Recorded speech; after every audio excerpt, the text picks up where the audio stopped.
Hello everybody, my name is Nick and I'm here to help you learn the mole concept.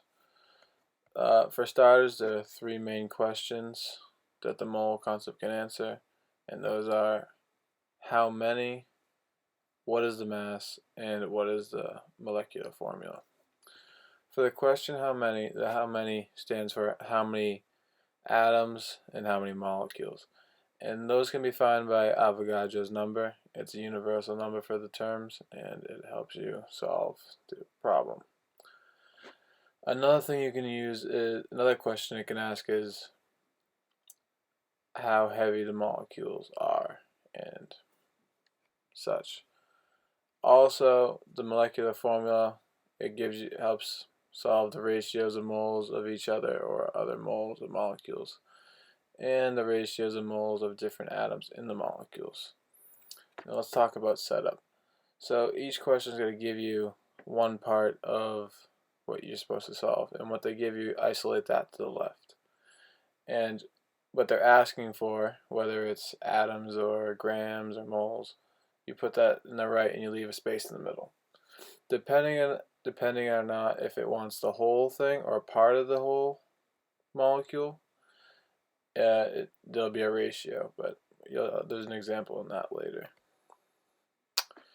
So, in my example, how many hydrogen atoms are contained in 2.5 moles of hydrogen? So first, what they give you, you put on the left-hand side, as you can see, 2.5 moles of hydrogen. And then what you're trying to find is atoms of hydrogen. And doing so, you have to use Avogadro's number. And when you do that, you have to put it on the top, because at the end product, you want to get atoms of hydrogen, and you want the 2.5 moles of hydrogen to cancel out. So you put moles on the bottom and atoms on the top, and for every problem this can vary, but for this one it's this way. And then you multiply the top and then divide by the bottom, and you get 1.5 times 10 to the 23rd atoms of hydrogen. Now if we go on to the next example, how many grams of fluorine are contained in 7.2 times 10 to the second moles of CF4? And this is a more complex question because it involves a ratio. It's only asking for part of the whole thing, so you have to break it down. So we'll start off with what it gives us.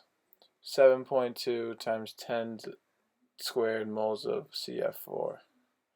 So you put that on the left-hand side, and they're asking for grams of fluorine, and we're going to put that grams of fluorine all the way to the right. So the only thing we know is for every 1 mole of CF4, there are 4 moles of fluorine, and that's a ratio of 4 to 1. And we're going to put that in there. And we're still just trying to get grams of fluorine, so we're going to cancel out moles of CF4 with 1 mole of CF4. Then we're going to cross out moles of fluorine with moles of fluorine and get grams of fluorine. The way you get the grams of one mole of fluorine is the periodic table. You go in there and you grab the atomic mass, and that's in grams, and you put it in there. You multiply the top and divide by the bottom, and then you get 5.5 times 10 to the 4th as your answer. And that's in grams of fluorine.